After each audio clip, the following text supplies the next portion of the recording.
Buenos días a todos. La Facultad de Filosofía y Letras, en una nueva edición del Intelectual y su Memoria, tiene el gusto de contar con un prestigioso y estimado profesor de esta universidad, el profesor Manuel Sotomayor y Muro. El profesor Sotomayor tiene un amplio currículum docente e investigador al que me voy a referir muy brevemente. Inició su docencia en 1956 y la ha ejercido como profesor ordinario hasta el año 1993, siendo actualmente profesor emérito.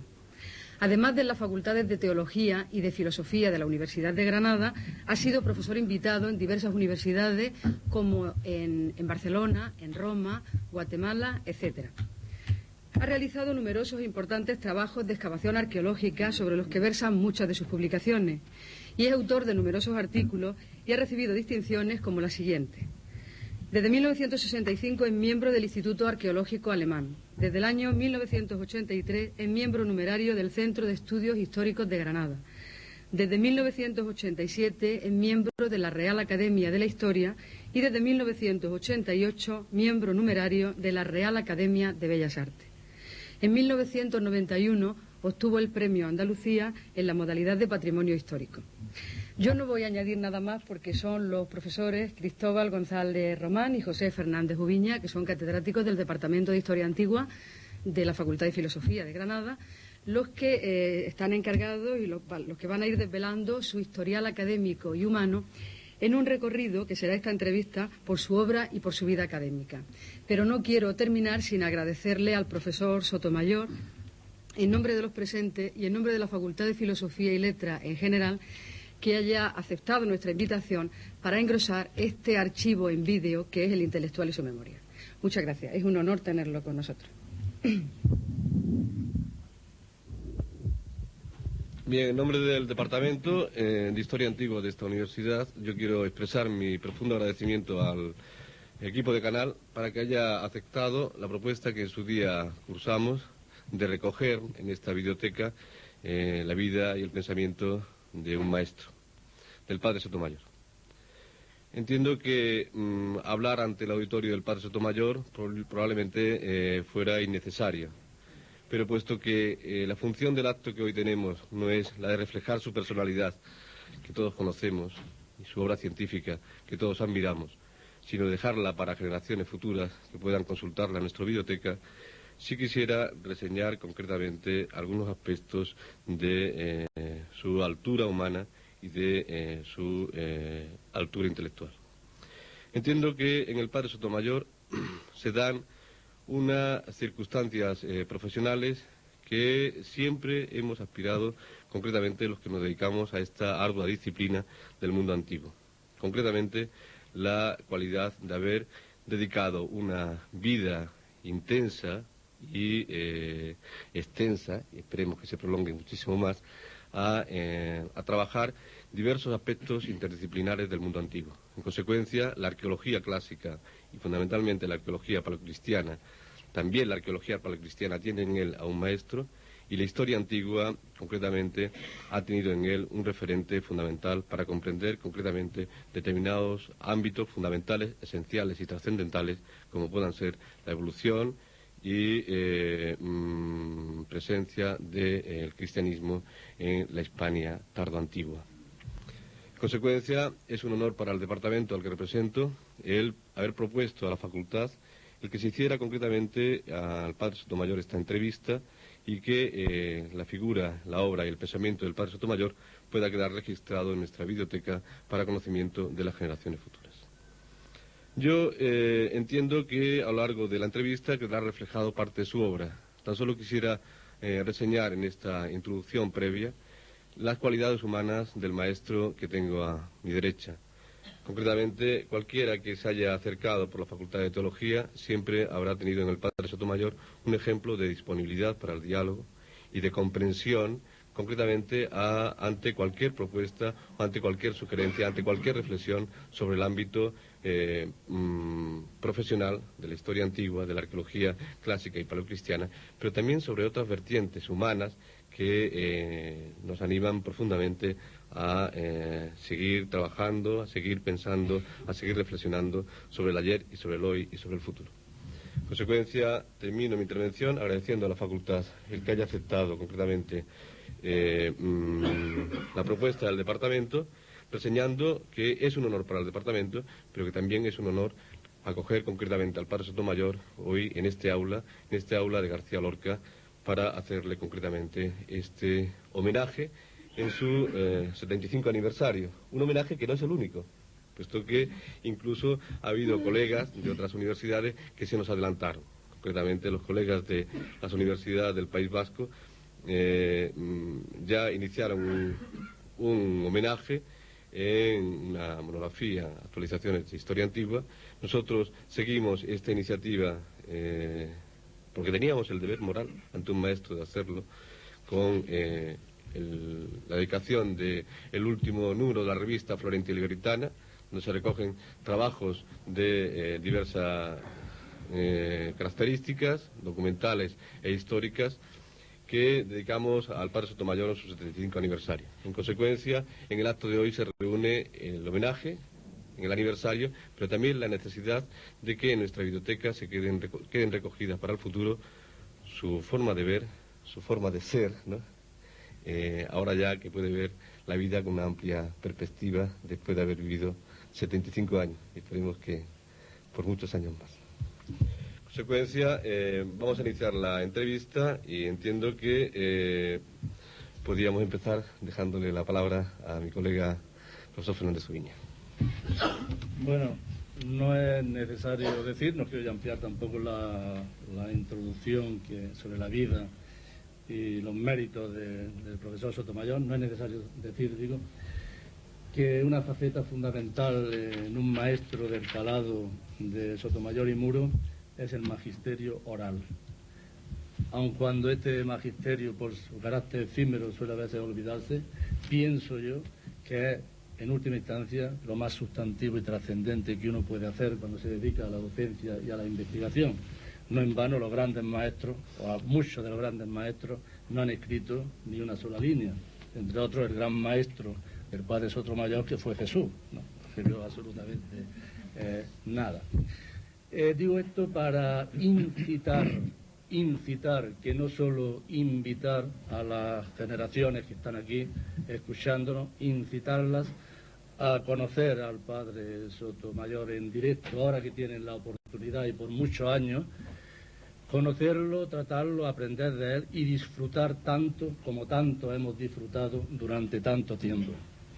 Y para comenzar ya a entrar en la vida y en los milagros, que algunas de las cosas han sido milagrosas realmente en este personaje singular del padre Sotomayor, yo quizá consideramos que podríamos empezar por el principio, ¿no? Por los años de su niñez, que tantas huellas suelen dejar en todo el mundo, sobre todo cuando se vive un tiempo, como le tocó vivir a él, en que España conoció momentos y acontecimientos desgarradores, una época de miseria y de tensiones, de enfrentamientos, la época de la monarquía, final de la dictadura, la época de la república y nuestra propia guerra civil.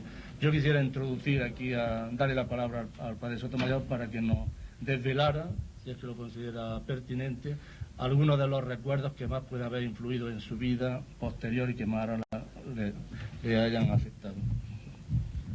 Bueno, yo antes tendría que decir alguna palabra sobre todos los elogios precedentes, y lo único que se me ocurre es que si el amor es ciego, la amistad, que se parece mucho, es por lo menos miope, y eso explica pues toda esa serie de piadosas exageraciones con que va acompañada la presentación. Evidentemente lo del homenaje, lo más gratificante que tiene es que es sobre todo una muestra de amistad, que es lo que verdaderamente más se puede apreciar en este mundo. A propósito de lo de la infancia, supongo que referirá a una cosa muy breve, porque si vamos a contar los 75 años nos metemos en febrero, de manera que tendrá que ser una cosa muy por encima. Yo el primer recuerdo que tengo de la infancia es una primera cata por mi parte de champán, que fue un sorbo nada más, porque fue cuando yo tenía 7 años, y que fue para celebrar la caída de Primo de Rivera, en el 30, que fue, a finales de enero del 1930. Y la causa era muy clara porque mi padre era artillero y los artilleros tuvieron graves conflictos con Primo de Rivera. Sencillamente, Primo de Rivera disolvió el cuerpo de artillería, de tal manera que los artilleros se quedaron en la calle sin ningún derecho de nada. Tanto que un compañero de mi padre se hizo una tarjeta que ponía con fulano de tal y tal, bachiller, porque era lo único que era en ese momento. Y mi padre tuvo el privilegio de ser, porque después, claro, dio marcha atrás, Primo de Rivera volvió a reconstruir el cuerpo y los admitió a todos, pero después volvió a disolverlo y readmitió a los que le pareció bien, y mi padre no estaba entre ellos. Lo cual se puede uno imaginar la simpatía enorme que disfrutaba en mi casa el tal general Primo de Rivera. Y por eso se celebró su caída con champán, y a pesar de mi corta edad participé yo de ella. Y esas son de esas cosas pequeñas que se quedan grabadas en la... Después ya vino la República, y la época de la República, que también me cogió a mí en la infancia, evidentemente, independientemente de lo que yo piense ahora, para mí fue bastante desastrosa en mi vida, porque me sentí bastante coaccionado en muchos aspectos, cosas muy desagradables que en una edad de la infancia se quedan muy grabadas, como es, por ejemplo, ver en la Casa del Pueblo en una columna escrito "Muera Sotomayor", y ese Sotomayor era mi padre. Otras cosas, por ejemplo, la primera comunión la tuve que hacer casi de oculto porque era cuando se habían destruido las iglesias. En fin, una serie de ambientes hostiles que realmente me quedaron bastante grabados. Por otra parte, eso era un aspecto nada más de la infancia. Mi infancia yo creo que fue grata y alegre, sobre todo tratándose de Algeciras, que es mi pueblo, el cual es la alegría personificada en cuanto al cielo y a la luz y a la situación, y por tanto no puedo quejarme de ella tampoco. Después ya la guerra tampoco me afectó directamente porque en Algeciras no hubo problema, desde el principio se incorporó al alzamiento y por tanto allí no hubo bombardeos. El acorazado Jaime I nos estuvo bombardeando un día entero, bombardearon por la mañana, se fueron a comer y volvieron por la tarde. Y como allí, gracias a la presión de su majestad, la reina de Inglaterra, pues no había ninguna defensa de artillería, pues estuvieron bombardeando a placer hasta que se cansaron. Pero en fin, fuera de alguno de esos episodios no hubo problema. Y al terminar la guerra, que fue en el 39, pues en el mismo 39 entré yo en la Compañía de Jesús. De manera que ya pasé a otro mundo completamente diferente, a una vida claustral estricta, como era entonces la Compañía de Jesús, en la cual viví una cosa que ahora me resulta tan curiosa, como es ver que durante 6 años, 2 de noviciado y 4 de humanidades, pues yo no me enteré absolutamente de nada de lo que pasaba afuera, porque ni teníamos periódicos, ni teníamos noticias, ni radio, ni cosa que se le pareciese. Y por tanto, toda la guerra mundial, que parece mentira que eso se pueda dar, pues toda la guerra mundial, yo no tengo ni idea de lo que pasó, y la viví entera, con 17, 18, 19, 20, 21 años. Y no tenía ni una sola noticia de lo que pasaba alrededor. Para mí es un borrón en la historia y que no existe. Para mí esa época no existe, nada más que existe primero pues la parte espiritual de espiritualidad en el noviciado, y después intensísimamente el cultivo de las humanidades en los 4 años en los que, sobre todo, historia y literatura española, latina y griega, y el día entero dedicado a eso, y sin conocer otra existencia exterior. Y ya está. Pero no quiero ocupar demasiado tiempo, pero a raíz de esto, dices, de este enclaustramiento tuyo, esta separación de la realidad, no se me ocurre al hilo de esto que lo que estaba conociendo España era en estos años que está narrando, lo que estaba aquí, lo que estábamos viviendo era un periodo de verdades absolutas, de autoritarismo, de represión cruel, muy cruel de la disidencia. Eso es lo que estaba ocurriendo en el año 40, 41, 42. Y yo no sé en qué medida esta realidad tan dura tenía su reflejo especular en las concepciones religiosas que a ti sí te estaban entonces inculcando en este momento. Estábamos, había gente muy buena, gente muy mala. Y no sé si esto tiene que... Sí. Después ha tenido tiene que ver con la concepción católica de la historia de la Iglesia y de la historia del cristianismo, donde hay una gente muy buena que son los ortodoxos y hay una gente muy mala que son los secuaces arrianos o heterodoxos, etcétera. ¿Crees que se puede rastrear hasta ahí? Sí, yo no sé si por ejemplo, esa postura ante los ortodoxos o heterodoxos, los arrianos, influye mucho el nacionalcatolicismo, digamos, de la época, sino al revés. Es más bien la postura rígida de la Iglesia entonces la que influye en el mismo nacionalcatolicismo. Es decir, evidentemente ese ambiente contribuía y nosotros nos formábamos en aquella época en esa ideología también de totalmente intransigente y de una convencimiento macizo, digamos, sin ninguna clase de matización. Eso sí, era propio de la formación en general y propio del ambiente, que evidentemente era el que imperaba en todas partes, ¿no? Lo que pasa es que a mí en aquella época me parecía estupendamente. Es decir, yo participaba de aquello plenamente, completamente. Y por tanto no me supuso ningún trauma, que es lo diferencia con las generaciones que vinieron después. Que claro, las que vinieron después ya no participaban de aquella mentalidad. Y entonces era un chirriar dentro entre lo que se imponía por el ambiente y lo que ya se vivía. Pero yo no, yo pertenecía a aquella generación de pleno y por tanto me lo pasé muy bien. En ese no tuve problemas, los problemas vinieron después, pero entonces me parecía perfectamente. Y todo encajaba así. Tanto que cuando después me vino el destino a Roma para la teología, pues a mí, pues claro, pues, sobre todo eso, la ilusión de Roma y del Papa y del ambiente eclesiástico de allí, eso me parecía ideal. Bien, retomando un poco esta primera parte de la entrevista, ¿no?, que sería sobre la vida, ¿no? Luego hablaremos sobre la obra y sobre su pensamiento. En el año 45 abandona Andalucía, abandona el puerto de Santa María y ingresa en Madrid, en Chamartín, ¿no?, en el noviciado, ¿no? No, en filosofía. Filosofía. Filosofía escolástica. Aquí se me ocurre, ¿no?, que concretamente sería interesante que nos hablara concretamente de su experiencia ya en Chamartín, ¿no?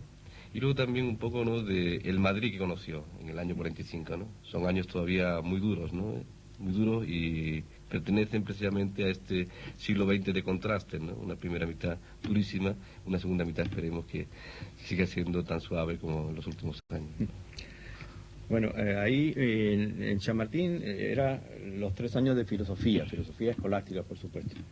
Claro, en el ambiente en que se vivía entonces, de ese nacionalcatolicismo y de ese entusiasmo y de esa floración inmensa de vocaciones y demás, pues una de las características era la falta de espíritu crítico. O sea, la juventud de aquel momento no se distinguió ni muchísimo menos por el espíritu crítico, y yo el primero. Y por tanto, a mí me parecía bien todo. Y por tanto, la filosofía me encantó. Y la estudié con toda mi alma. Aquella filosofía escolástica de la que ahora me parece que eran verdaderas ridiculeces en algunos aspectos. Pero entonces me pareció muy bien. Y en cuanto a lo que dice de palpar de Madrid, eso tiene la más de gracia, porque la pregunta ya supone, claro, con toda razón no tiene por qué conocer las circunstancias en que aquello se daba. Nosotros no podíamos pisar Madrid. Nosotros vivíamos en Chamartín y cuando salíamos, los días que salíamos de paseo, que no todos salíamos, pues salíamos por las carreteras y por el campo a dar paseos y a esparcirnos un poco, pero nada más. pero a Madrid no se podía ir, y si se iba a Madrid era con un permiso muy especial y para una cosa muy concreta. Incluso actos culturales importantes que se podían aprovechar, pues alguna vez se aprovechaba y otras veces ni eso, ni siquiera los actos culturales. O sea que yo de Madrid, de los años 45 a 47, que es cuando estuve allí, pues la verdad es que no puedo decir absolutamente nada. Yo puedo llegar hasta los nuevos ministerios, que es a donde llegaba el tranvía de Chamartín. Y allí, pues sí, comparado con ahora, pues era otro Madrid, urbanísticamente, porque allí se acababa Madrid entonces. El nuevo ministerio era al final. Y claro, eso ha crecido después enormemente, se ha cambiado enormemente. Ahora, de la vida en Madrid, pues verdaderamente cero. Ahí sí que se ha cambiado, ¿no? Esa separación total, ¿no? De la formación eclesiástica de la sociedad, ¿no? En contraste con lo que se ha visto después del Vaticano II, ¿no? Claro. Luego ya pasa a Roma, ¿no? Pasa a Roma, según los datos que yo tengo de su biografía, en el año 49 aterriza en Roma. Bueno, ahora me ha puesto en duda la pregunta que yo quería formularle, pero creo, no obstante, que quizá valga la pena incidir en ella, porque conociese más o menos de cerca la realidad social de Madrid, llegar o no más allá de los nuevos ministerios. El hecho es que estamos en un Madrid de la posguerra, en un Madrid fascista y claramente antidemocrático, como era toda España, y que de ahí hay un salto y vuela y aterriza en una Roma que acaba de ganar una guerra, en una Roma democrática y donde además el Partido Comunista Italiano tiene una gran influencia y un gran prestigio en contraste con el anticomunismo que reinaba aquí. Yo supongo que eso crearía algún tipo de sorpresa o de algún motivo de reflexión, o no sé si usted seguía en su vida enclaustrada al margen de la... No, allí ya no era tan enclaustrada, ¿no? Pero la cuestión es que cuando yo fui a Roma, el viajar era un milagro casi, porque entonces no viajaba nadie. O sea que eso de ir al extranjero era una cosa extraordinaria y maravillosa y curiosísima, y estaba lleno de expectación. Yo cuando llegué a Roma, y la primera impresión que tuve después cuando ya empecé a conocer el italiano y a hablar con la gente y viajar por Roma, allí nos movíamos mucho más porque entre otras cosas estábamos en la misma ciudad, pues, y teníamos que ir de donde vivíamos a la Gregoriana, a las clases, pero allí lo que yo me encontré es diciendo, porque claro, la idea que teníamos en España de entonces es que el extranjero era el diablo en persona y que todo estaba mal y que todo era un desastre y que era peligrosísimo por todas partes y además que era muy diferente. Y claro, cuando yo me encontré con los romanos, que son andaluces puros, porque es el retrato puro de los andaluces, pues yo dije, pues esto del extranjero es un desastre, esto es igual. Aquí ni hay extranjeros ni hay nada, esto es lo mismo. Y ese fue el primer aspecto, que fue más bien suavizador que otra cosa, ¿no? Ahora, el contraste, sí, el contraste político, claro, porque allí hacía unos años que habían acabado con Mussolini. Y por tanto la cosa estaba todavía muy viva. Había un poco el extremo opuesto, porque era el momento de la reacción opuesta, o sea que ya era aquello, un jaleo, por ejemplo. En el Gesù no había manera ni de dormir ni de estudiar ni nada, porque había una circulación imponente, pero además todos los italianos cuando se desatan, pues con el claxon, porque como no se podía tocar el claxon de tipo de Mussolini, ahora había que tocar el claxon a todas horas. Y claro, aquello era una cosa insoportable. Bueno, eso, pues sí que lo noté yo, pero como yo era un convencido de lo de aquí, entonces, pues nada, me quedé tan convencido como antes. Lo que pasa es que, claro, eso dura un cierto tiempo, pero la apertura esa que supone el contacto, porque además la casa en que yo vivía, en el Gesù, pues éramos, los que estábamos estudiando teología, seríamos unos 60 o 58 por ahí, pero éramos de 18 naciones diferentes. Después, claro, en la Gregoriana pues me encontraba con muchas más naciones diferentes. Hablaba, porque eso sí me ha gustado a mí siempre, pues hablar con uno y con otro y enterarme de lo que piensa cada uno. Y eso a la larga va minando. y claro, va cambiando la mentalidad y a pesar de que yo al principio iba en plan integrista y por tanto con propósito firme de mantener mis ideas claras y que no me las perturbase nadie, pues al final termina uno cayendo en la cuenta de que es absurdo, ¿no?, esa postura. Y por tanto, eso fue una cosa lenta que sí influyó muchísimo, evidentemente. O sea, ¿se notó el contraste entre Pío XII y Juan XXIII? Bueno, yo viví bajo Pío XII todo el tiempo. Sí, ahí no hubo contraste posible. Sí. Que no se esperaba, quiero decir, no se podía uno imaginar el cambio que la propia Iglesia se estaba incubando. No, que va. No. Además, entonces yo en lo eclesiástico, digamos, no tuve cambio entonces ninguno, sino más o menos seguía lo mismo, porque también la gregoriana no era un modelo, digamos, de revolución, digamos, en cuanto a su ideología. Por tanto, seguí más o menos en la misma. Otra cosa era el aspecto político, ahí sí, en lo político, en lo civil, en lo social, en todo eso, ahí en la época eso de los 4 años de teología fue un cambio notable. En la parte eclesiástica todavía tenían que pasar algún tiempo más. Permanece en la Ciudad Eterna una temporada bastante amplia. Allí cursa estudios de teología en primer momento y luego de historia. También hace una estancia breve, ¿no?, en Bélgica, y damos un salto y desde el exterior volvemos otra vez al interior y aterriza en Granada. ¿Cómo se ve Granada y cómo era Granada en el año 56? Bueno, yo cuando vine a Granada venía, pues, como es natural, con toda la ilusión de quien empieza. En el año 56 empezaba, además, después de tantísimos años preparándome, porque además me estuve preparando, que eso es un capítulo que después quiero tratar un poco más detenidamente, que era mi destino a Rumanía y mi ordenación en rito bizantino, porque eso fue muy importante en mi evolución. Pero, claro, como todos esos destinos habían ido fallando y todo, y preparando para una cosa, después para otra, y al final por fin digo, bueno, ya se acabaron la preparación, ahora vengo a rendir. Y por tanto, la ilusión de comenzar y demás, muy bien. Y ahí no tuve así especial dificultad. Granada, entonces también en Cartuja, en la facultad, eclesiásticamente todavía no había habido. Yo pasé los 6 primeros años de mi enseñanza antes del Concilio Vaticano. Por tanto, los cambios tan radicales que después hubo en toda, incluso que después fueron repercutidos además en la misma manera de vivir de las comunidades nuestras y en todo el enfoque de la misma teología y de todo, eso vino después.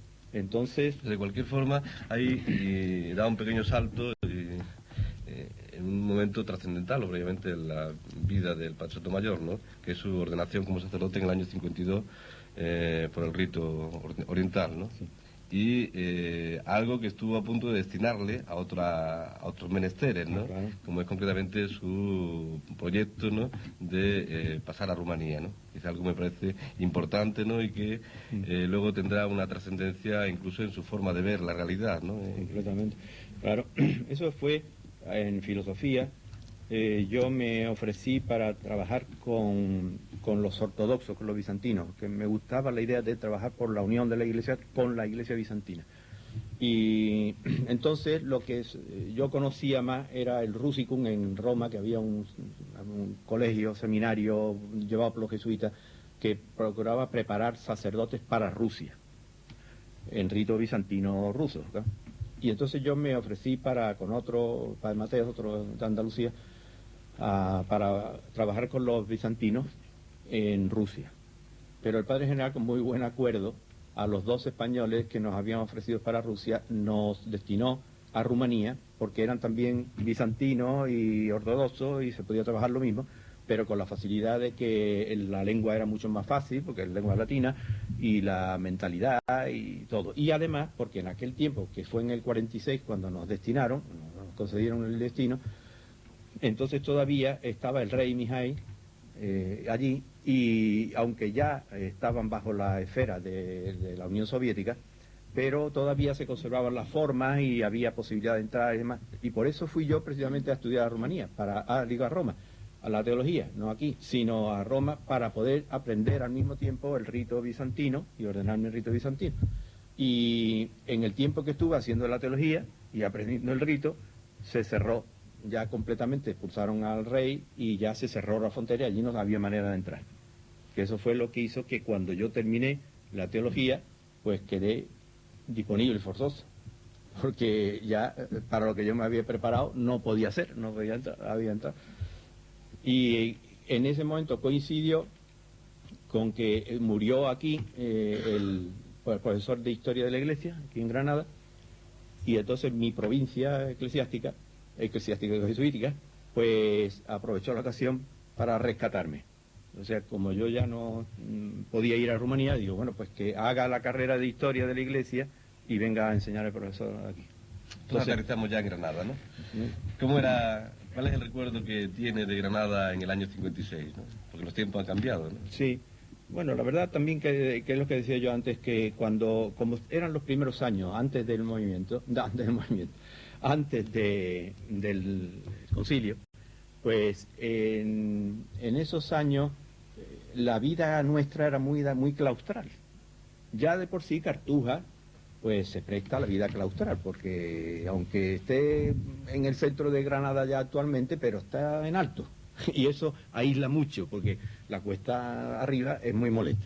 Y sobre todo los sábados y domingos, que no hay autobuses. Bueno, pues claro, ya por una parte la situación es aislante, y por otra parte nosotros en una casa tan inmensa, con la biblioteca dentro, porque aquello era facultad y habitación y todo al mismo tiempo, con unas comunidades muy grandes, pues es un mundo casi monacal el que tiene uno dentro, y ahí se vive. Y por tanto, ahora ya ha cambiado mucho, por supuesto, hasta el edificio mismo, pero entonces la cosa era notable. Y por tanto, también en cuanto al ambiente externo, yo vivía muy ajeno. Pero visitaba la Facultad de Letras, ¿no? Con la que entró en contacto directo, eso siempre, y la que conoció a maestros que luego fueron de... Eso fue para mí también otro de los momentos importantes, que es ese de mi contacto con la universidad. Yo conocía ya de antes, por las relaciones con la arqueología, a don Antonio Rivas, lo conocía cuando estaba todavía en Barcelona.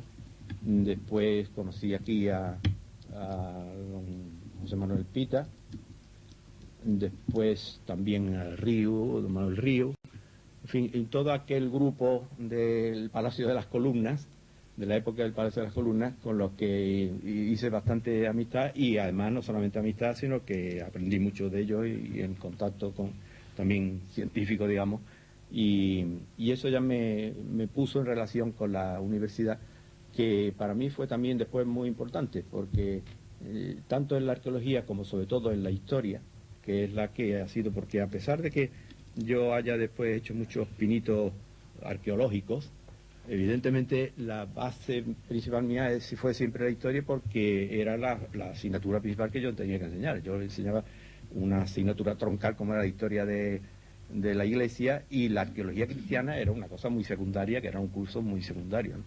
A mí me gustaba mucho la arqueología, en ciertos momentos me sirvió también un poco como evasión, porque precisamente, a pesar de que la gregoriana nunca fue un extraordinario ejemplo de avanzada científica, digamos, en la Iglesia, sino que siempre se mantuvo en unos términos bastante moderados, aunque serios, pero la Facultad de Historia especialmente sí era un poco más avanzada, y sobre todo en aquella época la misma historia por sí mismo era un poco conflictiva, porque no había en la Iglesia una mentalidad histórica, y entonces las cosas se concebían a la escolástica en plan de sustancias firmes y sólidas y inmutables.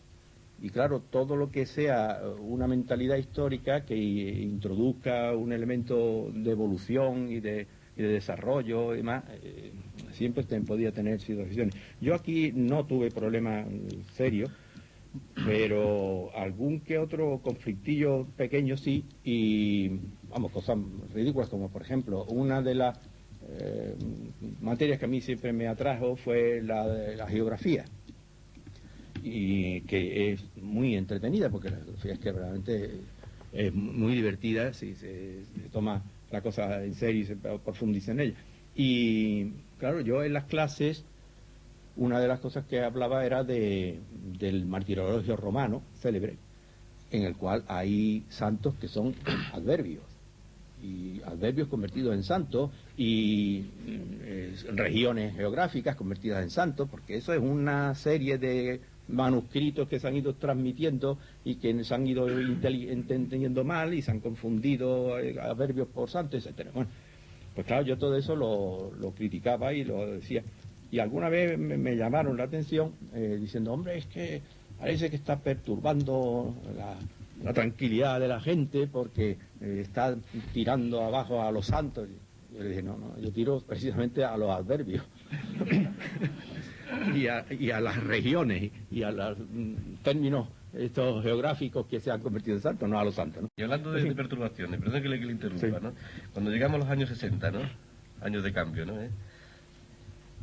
¿Cómo se ve, no? Granada, de la Facultad de Teología, la contestación del movimiento estudiantil al sistema, ¿no? Sí. Y qué cambia, ¿no? También en la Facultad de Teología. En los años 60, sobre todo 62, lo que la Facultad de Teología, como es natural, más hace bullir a todo el mundo es el Concilio Vaticano II, claro, que es el que se tiene en el 62, 1962. Eso cambia porque evidentemente ya para entonces bastante gente por supuesto entre los estudiantes, pero también entre los profesores, hay ya un bastante avance en cuanto a unos deseos de renovación, etcétera, que no se pueden expresar todavía del todo, pero que con motivo del Concilio Vaticano se ve desde el principio que aquello es la ocasión de que eso irrumpa un poco ya abiertamente, ¿no? Por tanto, esos años son muy interesantes en el sentido de que se sigue con muchísimo interés la evolución del Concilio Vaticano II y que cambia por completo. Claro, no cambia el mismo día que acaba el Concilio Vaticano, porque el cambio fue radical en el concilio, pero fue mucho más radical después, en cuanto que empieza a seguirse las consecuencias de una apertura, porque aquello era como una espita que se había abierto, ¿no? Y la otra parte, la contestación a la dictadura, ¿no? La contestación al régimen. ¿Cómo se ve desde la Facultad de Teología? Pues también, por supuesto, hay... ¿Cómo se hace en la Facultad de Teología, no? Porque al menos esa imagen ha dado, ¿no? Sí. La Facultad de Teología. Bueno, es que en aquel tiempo la susceptibilidad del establishment era ya de tal categoría que la más mínima cosa se consideraba como una rebelión, ¿eh? Lo digo porque me acuerdo que fue célebre en un referéndum en el cual uno de los colegios para votar el referéndum aceptando, me parece que era la cuestión del aquello que se llamaban los acuerdos del movimiento, los principios del movimiento.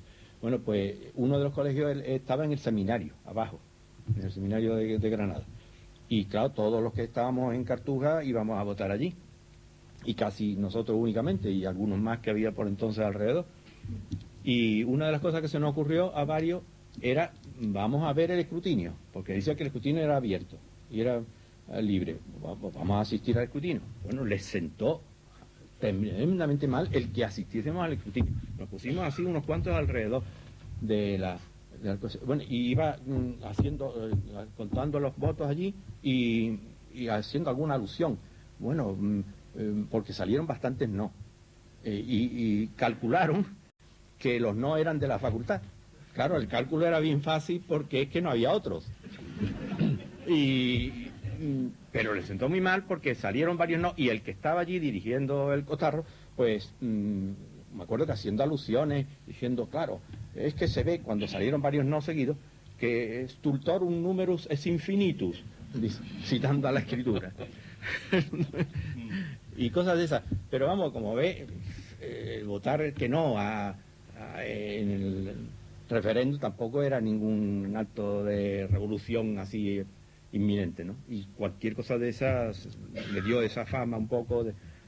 Pero vamos, no, había de todo. Mi padre en ese sentido lo tuvo más fácil que usted, porque era alcalde del pueblo y le habían dicho qué número tenía que salir no y qué número tenía que salir sí, antes de... Pero me ha llamado la atención y me ha sorprendido un poco estos problemillas, aunque sean en diminutivo, por sus estudios geográficos, siendo así que la Compañía de Jesús, precisamente, los volandos, tiene una larga tradición crítica sobre esto.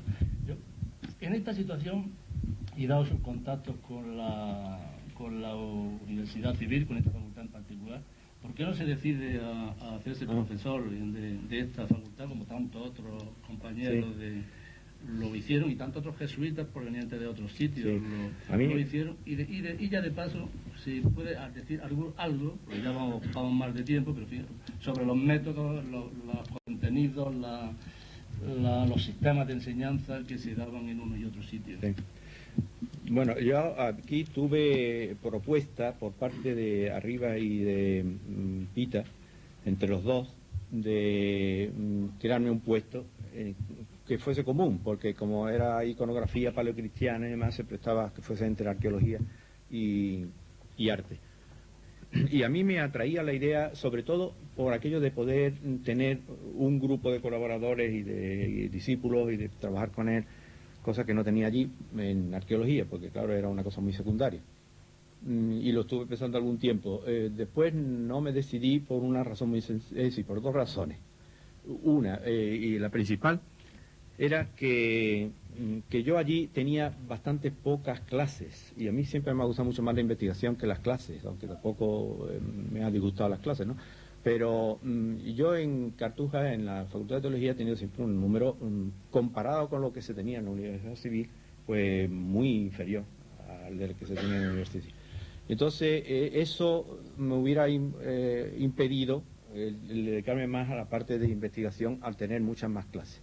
Y la otra era que yo veía, no sé si eso ocurrirá actualmente, pero entonces sí ocurría, que la mitad del tiempo a los profesores de la universidad se les iba en la burocracia. Y como la burocracia es una de las cosas que yo he aborrecido más en toda mi vida, pues la verdad allí no me llevaba absolutamente nada de burocracia el tiempo. Y eso me horrorizaba, eso de pensar que eso me iba a llevar a tener que andar de papeleo la mitad del día, pues no me atrajo. Y por eso lo dejé, por eso lo renuncié a ese asunto. Entonces no por los contenidos, no por la metodología, eran más o menos similares en Sí, no, en ese tiempo sí. Yo, vamos, lo que vi, que conocí en aquel tiempo de la universidad, porque como después hice la convalidación de la licencia y después ya los cursos de doctorado y la tesis doctoral en las columnas, en el Palacio de las Columnas, yo lo que conviví allí, tanto con los profesores como con los alumnos, tanto que me acuerdo que uno de los cursos que tenía que hacer, que era hacer un curso completo, entonces se hacía, además de los cursos especiales, un curso completo de otra especialidad que no fuera la suya, de la rama. Entonces yo escogí italiano, de la rama de románica, para hacerla, porque como yo había estado 8 años en Roma, pues sabía italiano bien, y hablé con la profesora y le dije, mire, yo lo que quiero es que me apruebe usted al final y se acabó, yo le hablo a usted y no va a estar aquí. Hombre, sí, no importa, pero yo por deferencia con ella, pues fui los primeros días a la clase, y a mí el ambientillo aquello me gustó tanto que seguí yendo todo el tiempo, asistí todo el curso a las clases aquellas.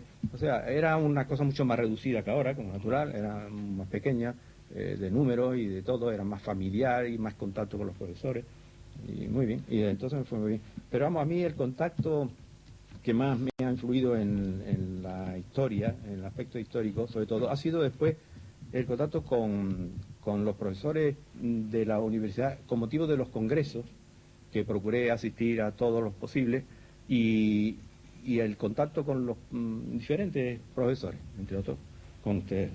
Y eso, claro, me ha ayudado muchísimo a aprender muchas cosas, a meterme más en el ambiente, porque, claro, la especialización de la historia de la Iglesia, uno de los dificultades que tiene la ventaja de toda especialización. Evidentemente conoce mucho más el ambiente y puede apreciar. Pero como toda especialización, el temor es de descontextualizarlo, ¿no? De quitarlo de todo su ambiente, porque al fin y al cabo lo cristiano es el contenido, pero la forma y la cultura y todo es la misma. Y por lo tanto no se puede prescindir de la historia en general. Y eso me sirvió mucho, desde luego, ese contacto, y hasta el punto que es curioso que yo ahora mismo, por ejemplo, creo que conozco personalmente prácticamente a todos los profesores de historia antigua de las universidades de España. Vamos, raro será los más recientes que hayan llegado, pero de los demás los conozco todos y tengo con algunos bastante relación. Yo no sé quiénes son los profesores de historia antigua de las facultades de la Iglesia, de la historia antigua de la Iglesia. O sea, que de la historia eclesiástica tengo menos contacto, digamos, con los profesores que con los de la civil. Yo creo que al revés sí sería la categoría absoluta, es decir, todos los profesores de historia antigua le conocen a usted, ¿no? Bueno. Todos, incluso los más jóvenes y aquellos que aspiran a hacerlo, ¿no? De cualquier forma, aquí sí me atrae un tema, ¿no? Su experiencia intelectual. ¿Cómo se puede explicar, ¿no?, que una persona formada en la tradición teológica, escolástica, aterrice de pronto en la historia y luego haga contribuciones enormes a la arqueología en ámbitos del mundo paleocristiano, y sobre todo luego ya también aterrice en algo que es mucho más puntual, más técnico, como es el estudio de las sigilatas, ¿no? Ahí hay toda una trayectoria, ¿no?, que me atrae, ¿no? ¿Cómo puede concretamente explicarse esta evolución, ¿no?, desde el tomismo a Andújar, ¿no?, y a hacer estudios sobre cerámica o a investigar concretamente en el Albaicín? Bueno, a todo no se le puede encontrar explicación, porque no todo tiene explicación en este mundo. Pero, en fin, la evolución principal es en arqueología, lo mismo que me ha pasado después en historia. Yo hago la arqueología cristiana. Un defecto de la arqueología cristiana estudiada en Roma es que, claro, Roma es tan rica en arqueología cristiana que uno no da abasto con lo que tiene ahí en los ojos, delante de los ojos. Entonces, toda la arqueología cristiana se concentra en la arqueología romana, la arqueología cristiana romana. Ya eso es un defecto, claro, es otra ventaja porque lo tiene allí delante, pero ya se concentra demasiado. Se prescinde de todo el resto de la arqueología cristiana, que es muy rica en otros sitios, como en Siria y en Constantinopla y en otros muchos sitios. Bueno, además de eso, se aísla de la arqueología no cristiana, sino que ya es tanta materia que te dedica exclusivamente a eso. Claro, venimos a lo de siempre, a la definición inglesa del especialista, ¿no?, que es un señor que sabe cada vez más de cada vez menos, hasta que llega a saberlo todo sobre nada. Exactamente. Porque ya te vas especializando, te vas encerrando y no que sabes una palabra de todo alrededor. Claro, eso es un defecto fundamental porque evidentemente en la arqueología cristiana y en la misma iconografía se nota muchísimo más. Es que el tema puede ser cristiano, pero el sarcófago es un sarcófago romano, por muy cristiano que sea. Por tanto, el tema será cristiano y habrá que saber mucho de cristianismo para entender la iconografía o lo que sea. Pero si no sabe lo que son los sarcófagos romanos, no sabe una palabra de lo que es aquello.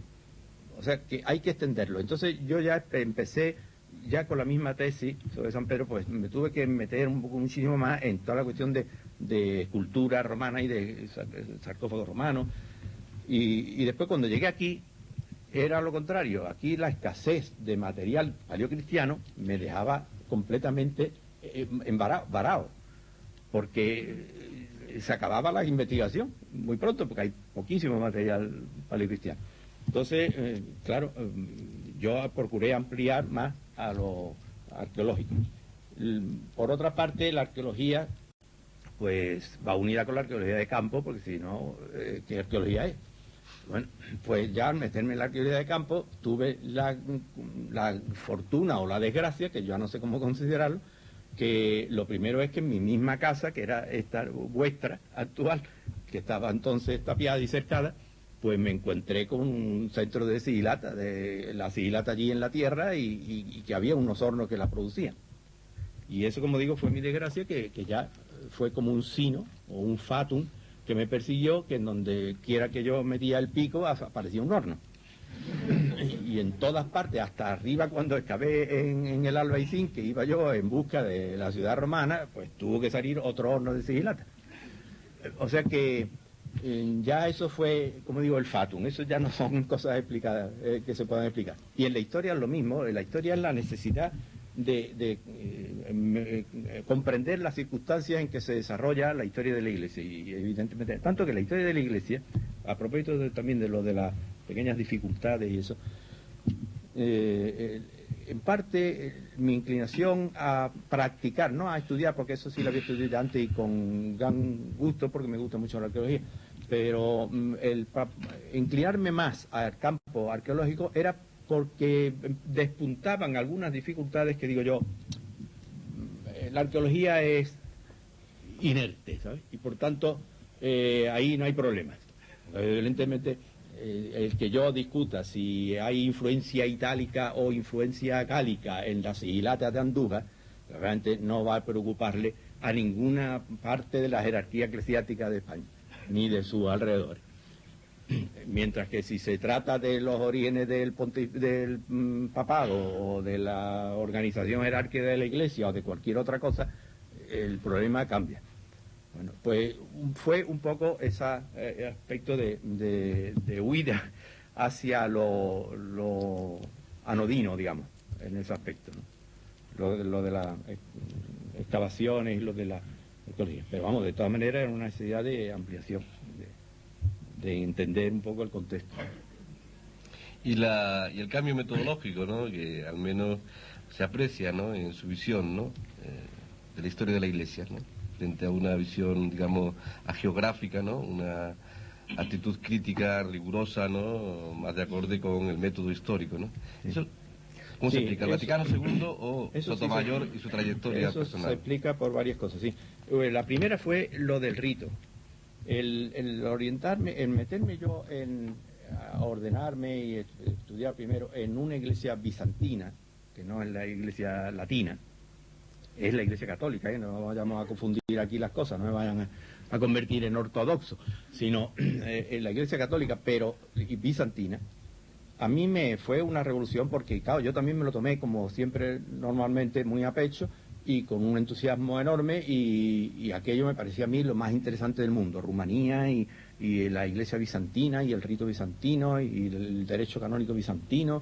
Bueno, claro, y para mí fue vivirlo, no pensarlo, sino solamente, además vivirlo, que aquí estamos viviendo engañados, porque la inmensa mayoría de los cristianos que estamos en España, por ejemplo, ni saben que existe otra iglesia que no sea más que la latina, católica, digo, y que pueda existir una manera de celebrar la misa y de los sacramentos y del matrimonio y de los ritos de todas clases que no tienen nada que ver ni se parecen a los que estamos acostumbrados a ver en la misa nuestra, en el rito latino y demás, ¿no? Pero claro, eso no solamente es la cuestión del rito, sino la cuestión de la estructura. La iglesia bizantina, pues desde su creación se desarrolla por sí misma, tiene su patriarca, está en comunión con la Iglesia de Roma, pero viven con muchísima autonomía. Y las canonizaciones de los santos lo hacen ellos, y los nombramientos de los obispos lo hacen ellos, y no cuentan para nada con el Papa, y así en otras muchas cosas. O sea, es una autonomía muy grande, aunque estén en comunión, y reconozcan el primado. Bueno, eso, vivirlo, pues me hace concebir la Iglesia de una manera mucho más universal, menos uniformada, menos única en todas sus manifestaciones como era a costumbre hasta entonces. Ya eso me hace ver, incluso en la misma gregoriana, cuando estoy estudiando, pues ver con un espíritu crítico eso, porque allí noto yo, y lo sigo notando actualmente, que, por ejemplo, actualmente estoy convencido que no existe actualmente ningún manual de historia de la Iglesia Universal, aunque se venden a porrillos series de manuales que se llaman Manual de Historia de la Iglesia Universal, y son Manual de Historia de la Iglesia Occidental, con un apéndice en la que le explican a uno que también hubo unos señores muy raros que eran bizantinos, otros más raros todavía que eran los sirios, y así, los coptos, y nada más. Tanto que yo, cuando llegué a enseñar, precisamente por esas dificultades y demás, y le cambié el nombre a la asignatura, que era Historia de la Iglesia, y le puse Historia del Cristianismo, para poder hablar con más tranquilidad de las diferentes formas de cristianismo, que son de hecho diferentes formas de la Iglesia. Pero como entonces la Iglesia se identificaba estrictamente, sobre todo antes del concilio, estrictamente con la latina, pues podía tener dificultades. Mejor era más la historia del cristianismo. Y se estuvo llamando la asignatura de Historia del Cristianismo durante algún tiempo, solo que después, por dificultades de de convalidación con las asignaturas de otras facultades de historia, de teología que tenían el nombre de Historia de la Iglesia, pues volvió a tomar el nombre de Historia de la Iglesia, ¿no? Su actitud crítica no solamente en relación con la historiografía de la historia de la Iglesia antigua, tradicional, ¿no?, geográfica, ¿no?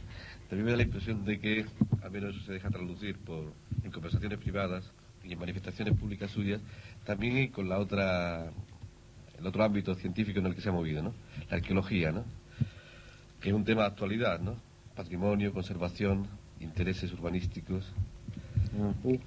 ¿Qué puede decirnos de eso? ¿Y qué puede decirnos de eso aquí, ¿no?, aquí en nuestra ciudad, que tiene obviamente tantos problemas al respecto, ¿no? Sí. Están saltando todos los días a la prensa, ¿no?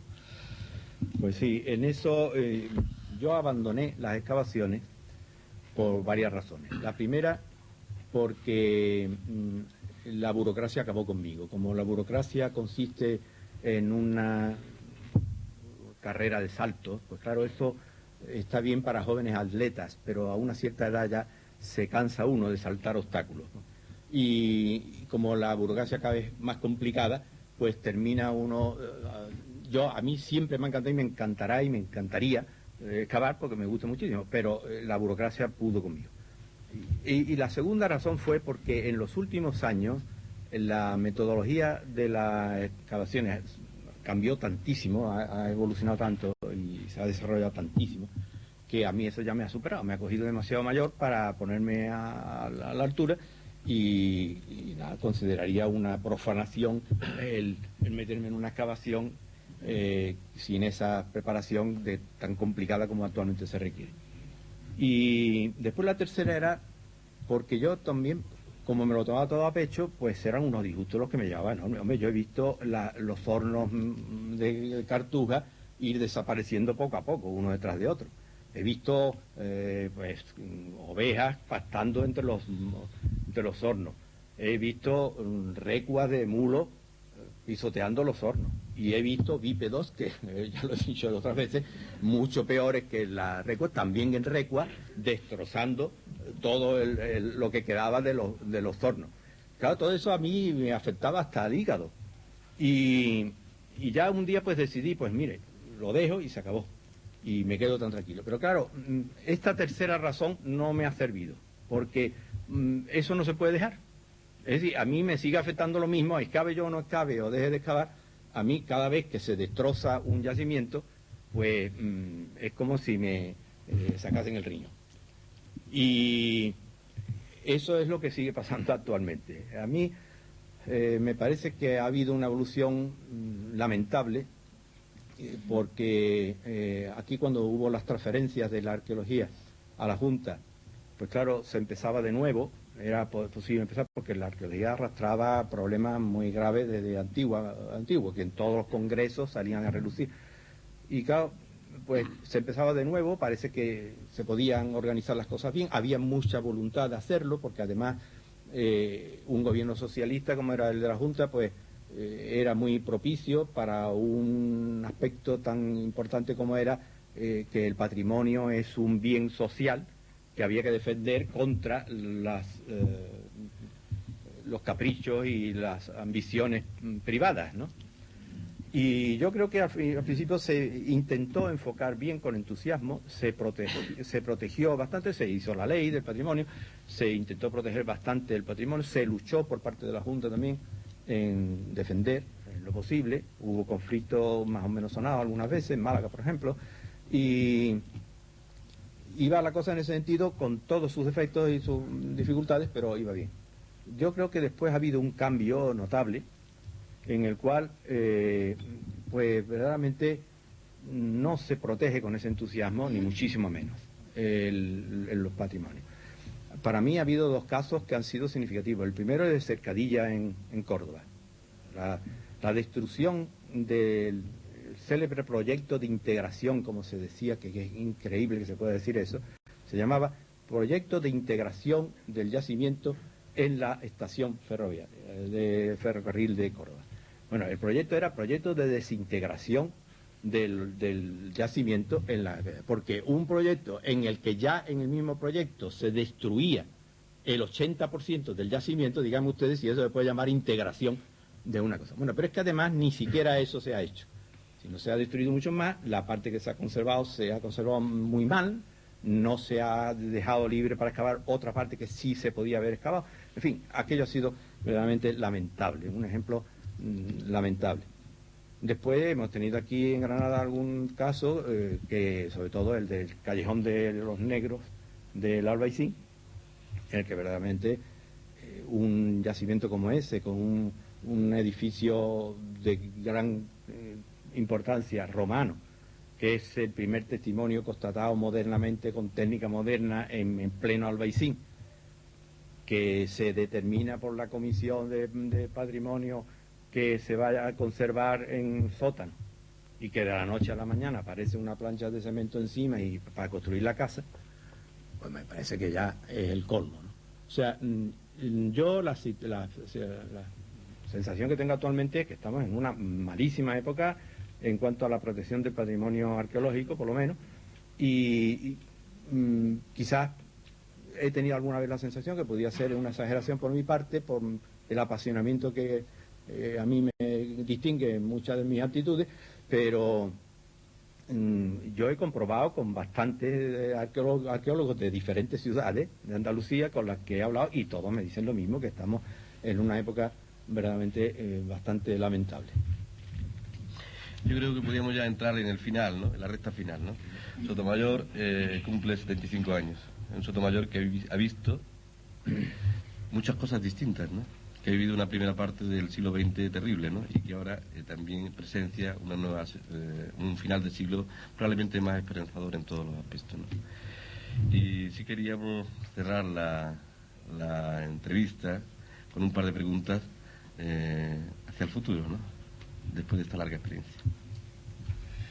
Bueno, yo es que lo contemplo a usted como un hombre que viene de una familia de capitanes y de coroneles, de artilleros, y entra en una orden que también tiene algo de militar, ¿no? Más que una orden, una compañía, ¿no? Con sus generales, una compañía que rompe y rasga, controvertida en nuestro país, fuera de nuestro país, con sus altos y sus bajos, sus claroscuros, a veces vinculada a las élites del poder, a veces represiva, a veces liberadora. Está con los grandes, ha estado con los chicos, está en El Salvador dando la vida por los más indefensos, está al lado del Vaticano, está en todos los sitios, ¿no? Es una orden a la que yo le tengo que agradecer muchísimo en lo que aquí afecta y muchos de los que aquí estamos, porque estamos muy integrados, muy relacionados con ella, pero es una orden muy grande, ¿no? ¿Cómo ve usted el futuro de esta orden, que a su familia, de cara al próximo milenio? ¿Qué valoración me haría de eso? Bueno, yo ya para profecía ya me siento menos preparado, ¿no? Yo lo que sí sé es que yo llevo 58 años en esa orden, ¿no? Que ya son años. O sea que si tiene 4 años y medio, 4 siglos y medio de existencia, pues el medio lo he vivido yo entero, que no parece mucho. Pero evidentemente yo he tenido la suerte, y creo que eso es verdaderamente una gran suerte, de vivir en una época de los grandes cambios. Pero además participando plenamente del principio y del final. No como el que le coge ya cuando... Porque claro, aquí el cambio que se da no es un cambio de generaciones ni de nada, es un cambio de cultura. Que aquí se acabó una cultura, la cultura europea occidental, que empezó en la mal llamada Edad Media, y se ha acabado, y ahora está empezando uno. Cuando yo hacía bastantes años todavía hablaba de esto, le decía yo a mis alumnos, aunque pidiéndoles perdón previamente, que digo, claro, lo que pasa es que entre cultura y cultura hay siempre una época bárbara y ustedes son los bárbaros en esta ocasión, que son los llamados, son los que nacen cuando una cultura está muriendo y que por tanto cuando nace la cultura ya no tiene fuerza suficiente para imponerle su mentalidad. Entonces ya se sienten a disgusto en esa cultura que está moribunda y son los que llamados a combatirla, pero son todavía en aspecto negativo, en aspecto de los bárbaros, es decir, de cargarse la cultura, que sería un poco el movimiento hippie y todo aquello de aquella época. Y empieza a corroer ese final de cultura con la que hay que acabar para empezar una nueva. Bueno, el que ya está en esa tesitura, porque ya ha nacido en esa época, claro, no ha cogido la anterior, no ve más que esa parte. El que ya pertenece plenamente a la nueva cultura, lo mismo. El que ha vivido en la última plenamente, pero se ha empecinado en mantenerla cuando ya no existe, pues eso lo pasa fatal, porque se encuentra extranjero en su propia patria, en la nueva cultura. Yo he tenido la suerte de haber vivido el final de la cultura plenamente identificada con ella, de haber vivido el desmoronamiento y de haber cogido el principio de la nueva completamente identificado también con la nueva.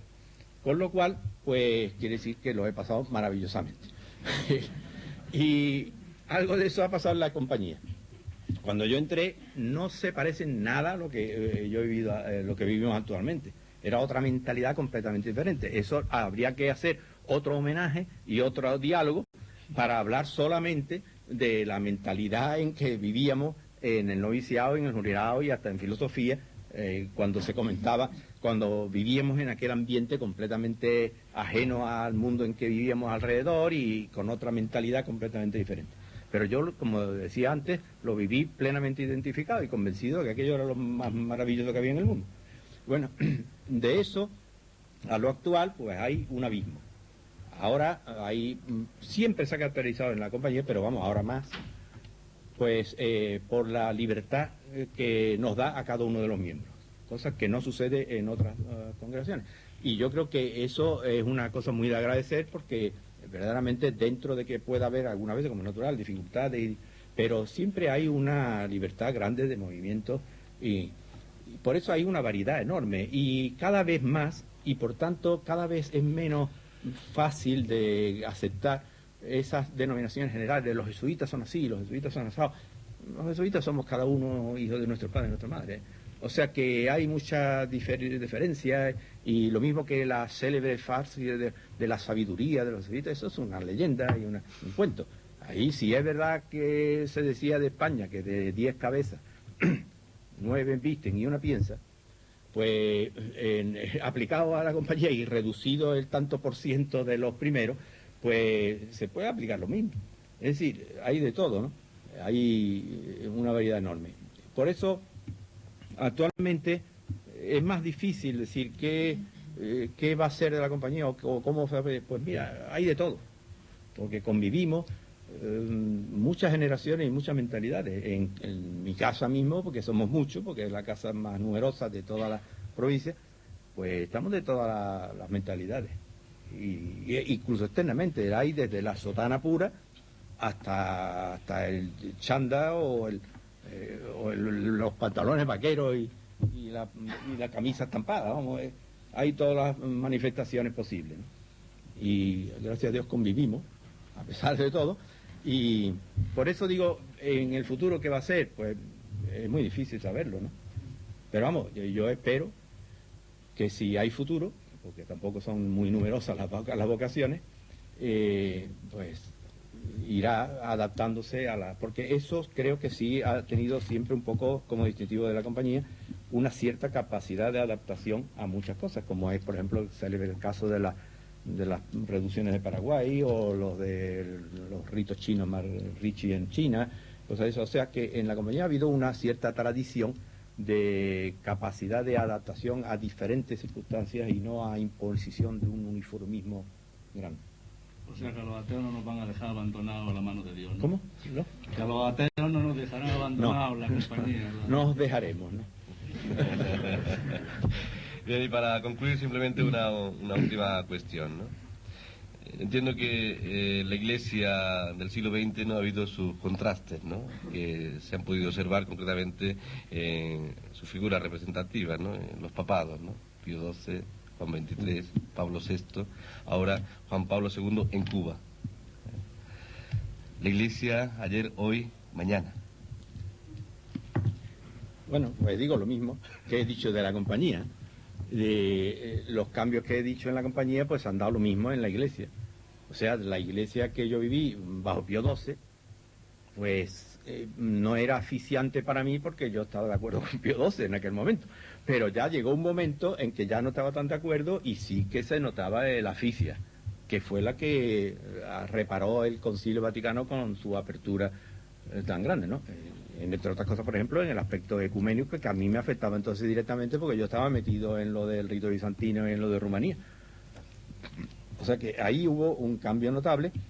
Ahora, ese cambio notable afecta a cada uno de una manera diferente.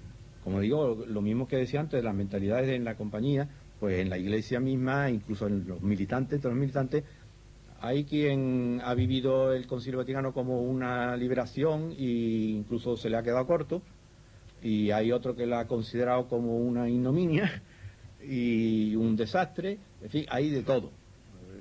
Y por tanto, todo eso sigue por delante. Pero evidentemente las cosas que se adquieren ya no tienen retroceso, es decir, cosas de mentalidad que se van adquiriendo por muchos altibajos que haya, por muchas variaciones, por mucho predominio unas veces de una cosa, otras veces de otra.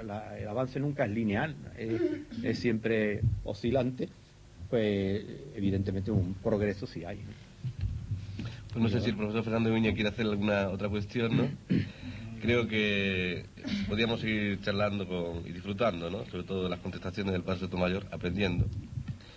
Pero estos actos tienen un límite horario, ¿no? En consecuencia, yo quiero terminar mi intervención en representación del Departamento de Historia Antigua, agradeciéndole al Padre Sotomayor que haya cedido a hacer la entrevista. Es un honor para el Departamento. Yo creo que ha estado en la línea de siempre, ¿no? Y tan solo desear que podamos seguir disfrutándole, aprendiendo, ¿no? De su ciencia, pero también de su humanidad, ¿no? Durante muchísimos años, ¿no? Y que podamos verlo incluso aquí para hacerle otro homenaje, pero dentro de bastante tiempo, porque creo que su experiencia se reflejará en su reflexión, y su reflexión nos enriquecerá a todos. Muchísimas gracias. Bueno, yo tengo también hay que agradecer toda esa serie de elogios y demás cosas que, como ya digo, me gratifican mucho porque sé que nacen de una amistad muy honda y sincera. Y también agradecer a todos los presentes que han tenido la osadía de adentrarse en esta aula para aguantar toda esta serie de conversaciones que no sé hasta qué punto pues puedan interesar a todos. Pues todos los presentes de la facultad en general le agradecemos a usted su presencia aquí esta mañana. Yo también quiero agradecerle, de parte del presente, a los profesores Cristóbal González y José Fernández Ubiña, este perfil que han ido construyendo también con sus preguntas, este perfil tan interesante, académico y demás. Muchas gracias.